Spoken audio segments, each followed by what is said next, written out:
Hello everyone, welcome to foodies 999. ఈరోజు అన్నంలోకి, చపాతీలోకి, లంచ్ బాక్స్లోకి బీట్రూట్ ఫ్రై ఎలా చేయాలి అనేది ఈ వీడియోలో చూసేద్దాం. ఎంతో టేస్టీగా ఉండే బీట్రూట్ ఫ్రైని కేవలం 10 నిమిషాల్లో ఈజీగా ఫ్రై చేయొచ్చు.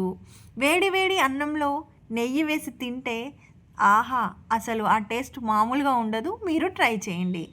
ఏం లేదండి, నేను ఇక్కడ 3 బీట్రూట్లను తీసుకొని చిన్నగా కట్ చేసి వాటిని గ్రేట్ చేస్తున్నాను. ఇలా గ్రేట్ చేసిన దాన్ని పక్కన పెట్టేసుకొని ఒక ప్యాన్ పెట్టుకొని అందులో కొద్దిగా ఆయిల్ వేసి ఒక టీ స్పూన్ ఆవాలు, 1 టీ స్పూన్ జీలకర్ర, కొద్దిగా కచ్చపచ్చ దంచుకున్న వెల్లుల్లి, చిన్నగా తరిగి పెట్టుకున్న పచ్చిమిర్చి వేసి బాగా ఫ్రై చేయాలి.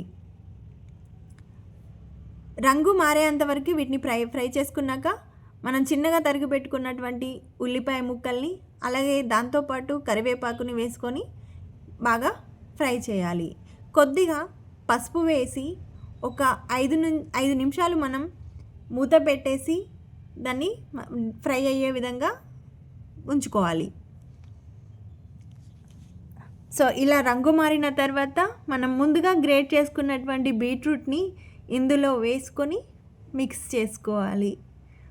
చాలా ఈజీగా తొందరగా అయిపోతుందండి. ఎక్కువ టైం కూడా అవసరం లేదు.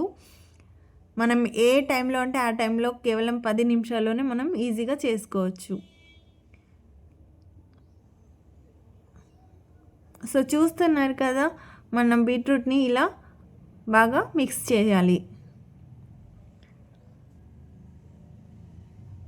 మిక్స్ చేసిన దీంట్లోనే కొద్దిగా మనకు రుచికి సరిపడేంత వేసుకుంటే సరిపోతుంది. ఒక 1/2 టీ స్పూన్ కారం, కొంచెం రుచికి సరిపడా ఉప్పు వేసుకొని బాగా మిక్స్ చేయాలి. ఇందులో వాటర్ కూడా అవసరం లేదండి. ఇలాగే మనం వాటర్ అనేది అసలు పోయిన అవసరం లేదు. నార్మల్గా ఇలా కుక్ చేసుకుంటే సరిపోతుంది. సో ఒక 5 నిమిషాలు మనం మూత పెట్టేసి సిమ్లోనే ఉడకనిద్దాం.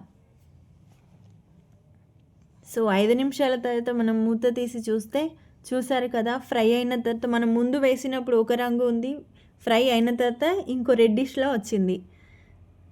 సో టేస్ట్ కూడా చాలా బాగుంటుందండి. చపాతీలోకి కానీ లేదు, మనం ఈ పిల్లలు హడావిడి, మనం ఈజీగా ఫాస్ట్ ఏం కుక్ చేయాలి అనే టైంలో ఇదైతే చాలా ఈజీగా చేసుకోవచ్చండి లంచ్ బాక్స్లోకి. సో చూస్తున్నారు కదా, బీట్రూట్ కర్రీ అనేది ఫ్రై అయిపోయింది. సో వేడి అన్నంలో నెయ్యి వేసుకొని తింటే చాలా అండి, ఇంకా అమృతంలా ఉంటుంది. అంతేనండి, సింపుల్గా వేడిగా బీట్రూట్ ఫ్రై రెడీ అయిపోయింది. నా వీడియో మీకు నచ్చితే ప్లీజ్ డూ సబ్స్క్రైబ్, లైక్ చేయండి, షేర్ చేయండి, కామెంట్ చేయండి. Thank you.